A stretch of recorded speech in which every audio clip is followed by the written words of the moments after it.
اسلام آباد کے اندر مندر کی تعمیر کی جائے گی۔ ارے بھائی کون سے مندر کی تعمیر کی جائے گی؟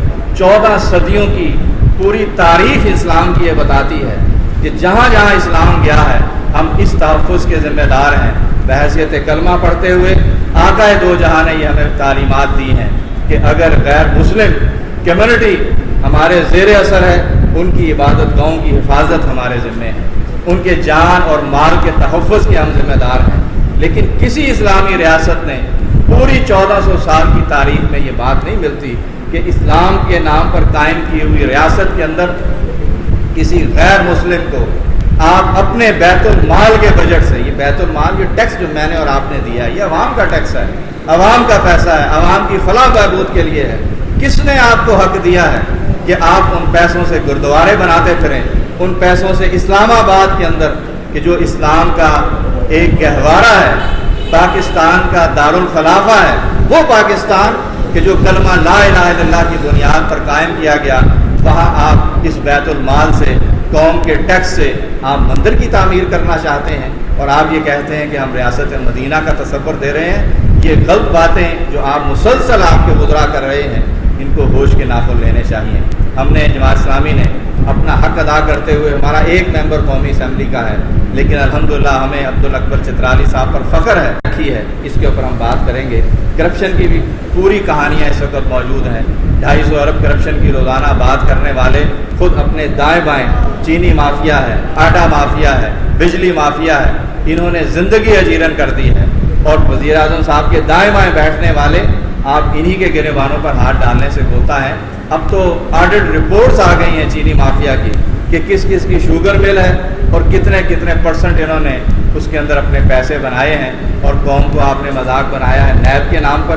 نیب اپنے کام سے بھی عاجز ہے، پھر آپ ان موضوعات کو چھیڑنے لگے ہیں کہ جن پر پوری قوم کا اتفاق ہے، ہر مکتبہ فکر کا اجتماع ہے، اجماع ہے، ختم نبوت کا معاملہ۔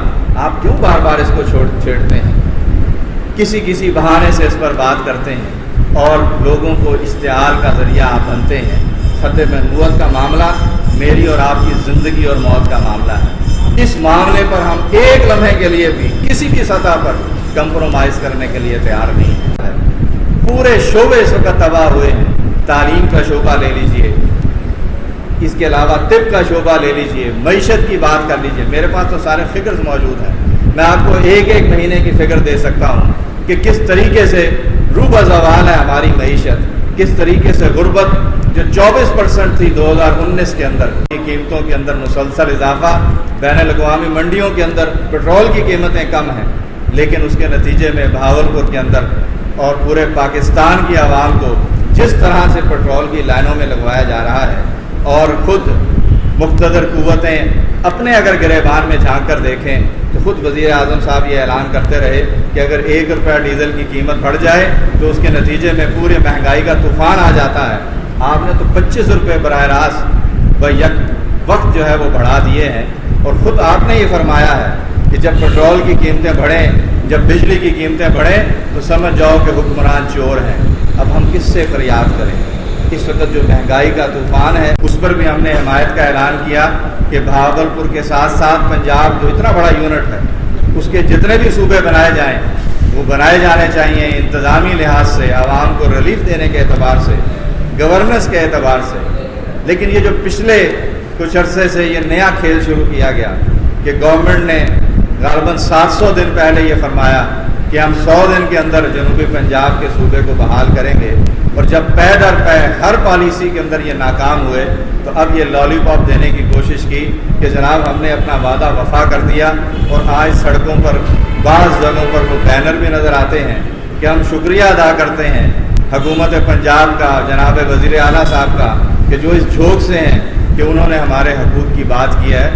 آج بہاولپور اور ملتان کے درمیان معلق کر دیا گیا ہے، آدھا یہاں پر، آدھا تیتر اور آدھا بٹیر کی نسبت یہاں پر چیف سیکرٹری ایڈیشنل صاحب کو بٹھانے کی بات ہے، ادھر انتظامیہ کو بٹھانے کی بات ہے، اور ہمیں صرف ہمارا ایک ہی مطالبہ ہے کہ صوبہ بہاولپور کی صوبائی حیثیت بحال کی جائے۔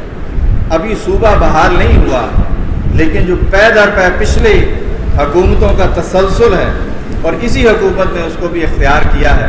موٹر وے سے بہاولپور کو نکال دیا گیا. بہاولپور کے اندر اسپیڈ و سروس کو یہاں کے وزیر اعلیٰ صاحب اٹھا کر اپنے علاقے کے اندر لے کر گئے. یہاں سے اور معاملات بھی پے در پے ایسے ہیں کہ جو یہاں کے عوام کی سہولیات کے لیے. پریس کانفرنس میں میرے ساتھ تشریف فرما ہیں محترم جام حضور بخش صاحب. لیکن آپ اسپیسیفک باتیں کریں میرے ساتھ ان کے تشریفات ہوں یا کوئی ایسا ایشو پاکستان کی سرزمین پر اس کی نظریاتی اور جغرافیائی سرحدوں پر جب وقوع پذیر ہوتا ہے. مشکل میں جب قوم ہوتی ہے جماعت اسلامی اپنے تمام وسائل کے ساتھ. 4-5 موضوعات ہیں. پہلی بات کہ جس خطے میں میں اور آپ رہتے ہیں یہ بہاولپور کا خطہ، بہاولپور کی ریاست کہ جس نے قیام پاکستان کے بعد پاکستان کی معیشت کو سہارا دیا تھا، جس نے اپنے بینک کو کھولا، جس نے اپنے دولت کو پاکستان کی نوزائیدہ حکومت کے قدموں کے اندر نشاور کیا. اور اسی کے نتیجے میں قائد اعظم نے بھی یہ فرمایا کہ یہ محسن پاکستان ہے اور اپنی ریاست کے تمام معاملات کو ضم کرتے ہوئے بہاولپور کے اندر سب سے پہلے اعلان کیا.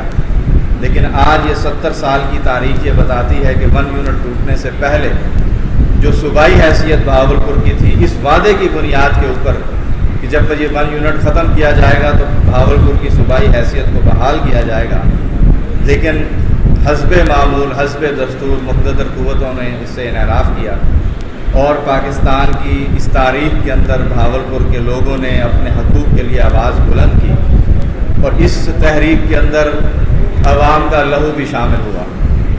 لیکن یہ ہماری بدقسمتی ہے کہ بہاولپور کی سرزمین سے منتخب ہونے والے، ہمارے ہی ووٹوں سے منتخب ہونے والے نمائندے جب ان اسمبلیوں اور ان ایوانوں میں پہنچتے ہیں تو ان کی زبانیں گنگ ہو جائیں. آئینی طور پر قدم اٹھانا مقصود تھا کہ بہاولپور کہ اس صوبے کی بحالی کے لیے صوبہ پنجاب کے جس کے اندر یہ بہاولپور موجود ہے اس کی اسمبلی اگر اس کی منظوری دیتی ہے تو یہ پہلا آئینی تقاضا تھا. اور یہ پہلا آئینی تقاضا الحمدللہ گزشتہ اسمبلی کے سیشن کے اندر اتفاق رائے سے تمام قوتوں نے ڈاکٹر صاحب کی اس قرارداد کی حمایت کرتے ہوئے وہ پہلا قدم اٹھا لیا کہ صوبہ پنجاب کی منتخب اسمبلی نے صوبہ بہاولپور کی بحالی کے لیے قرارداد منظور کی. اور اب یہ قرارداد منظور ہونے کے بعد قومی اور سینٹ کے اجلاسوں کے اندر منتظر ہے کہ وہاں سے یہ اپروو ہو اور بہاولپور کے باسیوں کو صوبہ بہاولپور کی بحالی کا معاملہ ہو. اور اسی موقع کے اوپر اس وقت جو پاکستان کی معاشی صورتحال ہے اور مختلف جو سرگرمیاں گورنمنٹ آف پاکستان کے امبریلا کے تحت چل رہی ہیں، جس میں دن بدن انسانوں کی زندگی مشکل سے مشکل تر ہوتی جا رہی ہے اور مختلف حوالوں سے یہ ساری چیزیں چل رہی ہیں. امیر جماعت اسلامی محترم سینیٹر سراج الحق صاحب نے بھی گزشتہ دنوں پریس بریفنگ کے اندر اس بات کا اعادہ کیا تھا کہ پاکستان کی عوام جو اس وقت اس پاکستان کے گزشتہ پورے دور کے اندر ایک مشکل ترین مرحلے سے گزر رہے گی، جس میں رب رحمان کی طرف سے بھی گرفت ہے، کرونا وائرس کے نتیجے میں، فصلوں میں ٹڈی دل کے نتیجے میں، اور بالعموم پوری قوم کو اور حکمرانوں کو اللہ سے رجوع کرنے کی ضرورت ہے، توبہ و استغفار کرنے کی ضرورت ہے. اسی میں عوام کی بربادی ہو جاتی ہے. آٹے کا نوٹس لیتے ہیں تو بربادی ہو جاتی ہے، چینی کا نوٹس لیتے ہیں تو بربادی ہو جاتی ہے، پیٹرول کا نوٹس لیتے ہیں تو بربادی ہو جاتی ہے، بجلی کا نوٹس لیتے ہیں تو بربادی ہو جاتی ہے. اب تو خدا کریے کسی چیز کا نوٹس نہ لیں تاکہ جس طریقے سے گل کی طرح پستے رہیں اس طرح آپ پستے بجائیں. تو میرے دوستوں، ذمہ داروں کے اوپر اس وقت خریف کی فصل جو ہے، فصل خریف اس کو کہتے ہیں، جس میں گنا آتا ہے، کپاس آتی ہے، دھان آتی ہے، آلو آتا ہے، یہ ساری خریف کی فصلیں ہیں. اس کے اندر ہمارے کسان نمائندے یہاں بیٹھے ہوئے ہیں. تیل کے اوپر پانی نایاب ہے، پانی نہیں ہے، اور پانی نہیں ہے تو پھر آپ بتائیں کاشتکاری کدھر سے ہے. تو ذمہ داروں کے اوپر بہت بڑا ظلم ہے. یہ تیل کے اوپر جو پانی اپنی مطابق گیج کے مہیا نہیں کر رہے ہیں، ہم ان کی مذمت کرتے ہیں. اور اس کے ذمہ دار بھی وہی بیٹھے ہوئے ہیں جو سیاستدان اسمبلی میں بیٹھے ہوئے ہیں. جو حکومت کے اعلیٰ عہدوں پر بیٹھے ہوئے ہیں ان کے موقعوں کے سائز، ان کے جو پانی کی مقدار ہے اس کا سائز جو ہے وہ سامنے اعلیٰ اعلان انہوں نے اپنی مرضی سے بڑھایا ہوا ہے. جتنا بڑھا دیں وہ بڑھا لیں، ان کو کوئی پوچھنے والا نہیں ہے. تو وہ بھی غریبوں کا پانی پی رہے ہیں جن کی وجہ سے ہماری فصلات جو ہے وہ نہیں ہو رہی ہیں. اس کے علاوہ پورے چولستان کے اندر قبضہ مافیا ہے، اور اگر یہ بتاتا چلوں تو پھر دل دکھتا ہے. اور میں کیا کہوں کہ جب ملک کے رکھوالے ہی، جب اس ملک کے سب چیزوں کی رکھوالی کرنے والے ہی وہ ملک کے چیزوں کے چوری میں لگ جائیں تو پھر کیا ہوگا. اس وقت جو حالات ہوئے چولستان کے اندر لاکھوں ایکڑ رقبہ قبضہ کر لیا گیا ہے. اگر آپ کوئی ٹیم بنائیں، یہاں بیٹھے ہوئے ہیں چولستان کے ساتھ بیٹھے ہوئے ہیں، اوپر ہماری سے 1400 روپے من لوٹ لینے کے بعد انسانیت کے اور ڈٹے کے زور کے اوپر ہمارے سے 1400 روپے من گندم لوٹ لی ہے. آج ان کی ریٹ کدھر گئی ہے؟ 1800 اور 1900 روپے بک رہی ہے. آج ان کا قانون کدھر گیا ہے؟ آج وہ کیوں نہیں وہ ایسا کرتے جیسے آپ کسانوں سے انہوں نے گندم چھین لی ہے، پیدا کرنے والوں سے، اس جنس کو پیدا کرنے والوں سے 1400 چھینا ہے.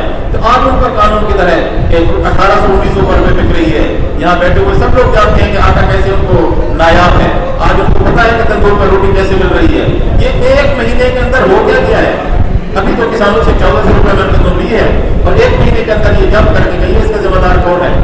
ہم حکومت کے ان اقدامات کی پرزور مذمت کرتے ہیں، حکومتی اقدام کی پرزور مذمت کرتے ہیں اور ان سے یہ کہتے ہیں کہ اگر یہ ریٹ قائم کرنی ہے تو پھر یہ ریٹ سب کے لیے قائم کرو. اور جو جس طرح کسان کو کچلنے کی پالیسی تم نے اختیار کر رکھی ہے یہ اب ایسا نہیں چلے گا. یہ جو چینی مافیا بیٹھا ہے اب جا کے انگلینڈ جا کر بیٹھ گیا ہے، کس نے بھیجا ہے؟ کیسے بھیجا ہے؟ کدھر گئی وہ 25 تاریخ جو ہم سنتے آ رہے تھے کہ 25 تاریخ کو بہت بڑا زلزلہ آ جائے گا. آپ میڈیا کے لوگ آپ کو بتائیں 25 تاریخ وہ بھائی 25 تاریخ گئی، 25 کے بعد اور 25 گئی. اس وقت صورت حال یہ ہے، یہ بتایا جا رہا ہے کہ بہاولپور کے 3 اضلاع ہیں اور یہ کیسی باتیں کرتے ہیں کہ ہم 3 اضلاع کے اندر ایک صوبہ بنا دیں. آپ سب لوگ یہاں بیٹھے ہوئے ہیں اور سب کہ یہ 3 ضلعوں کے اوپر صوبہ کیا ہوگا. ارے بھائی صوبہ کا موازنہ کسی ملک کے ساتھ کیا ہے؟ اس کی حیثیت تو ایک ملک کی تھی، ایک ریاست کی تھی جس کی سب چیزیں اپنی تھیں. اور پھر ایسی ریاست تھی جو ساری کی ساری بجٹ کے لحاظ سے سرپرست تھی. اور سینکڑوں سالوں کے بعد بھی جب پاکستان معاہدے جب وجود میں آیا تو ان کی رگوں میں اسلام کا خون دوڑتا تھا. اور پھر یہ اس ملک کے پاکستان کے ساتھ شامل ہوئی جس کی جھولی کے اندر 1 روپیہ شامل نہیں تھا. پانی کا حق مانگتے ہیں تم سندھ کو 8.5 کیوسک فی 1000 ایکڑ پانی دے رہے ہو. تم اپر پنجاب کو 11.5 کیوسک پانی سندھ کو دے رہے ہو. 8.5 کیوسک پانی آپ پنجاب کو دے رہے ہو اور ہمیں 3.5 کیوسک پانی دے رہے ہو. تمہیں جب بھی کسی کو زمین دینی ہوتی ہے، جس کسی کو زمین تفویض کرنی ہوتی ہے، وہ ساری کی ساری چولستان کے علاوہ آپ کے پاس کہیں نہیں ہے. میں یہ کہتا ہوں ہم اپنی زمینوں کے لیے جدوجہد کر رہے ہیں، ہم اپنی اولادوں کے مستقبل کے لیے اور ان کے ملازموں کے لیے جدوجہد کر رہے ہیں اور ہم اپنا حق مانگتے ہیں جو ہمارا صوبے کا حق ہے جو ہمیں ہے. آج سب سے پہلے بہاولپور اس وجہ سے ابھی اٹھا کے دیکھ لیں، گندم کی فصل اٹھا کے دیکھ لیں. بہاولپور وہ پہلا ضلع ہے وہ پورے پنجاب میں پہلے نمبر پر آیا ہے پروکیورمنٹ کے حساب سے، پہلے نمبر پہ پروکیورمنٹ کے حساب سے آیا ہے. اور یہاں ڈی سی صاحب موجود تھے. تو میں ملک ہو سکتا ہے جس کی اپنی کرنسی ہو سکتی ہے، جس کا اپنا دفاع ہو سکتا ہے، جس کی اپنی اسمبلی ہو سکتی ہے اور جس کا اپنا نظام ہو سکتا ہے. اور وہ نظام جو ہے وہ کبھی چوک نہیں ہوا، وہ کبھی ناکام نہیں ہوا. وہ 50 سال کا نظام نہیں رہا ہے، وہ 100 سال کا نظام نہیں رہا ہے، وہ 2 صدیوں کا نہیں ہے. وہ صدیوں کے اوپر ایک محیط نظام رہا ہے. اور اس مملکت خداداد بہاولپور جس کا نام تھا مملکت خداداد بہاولپور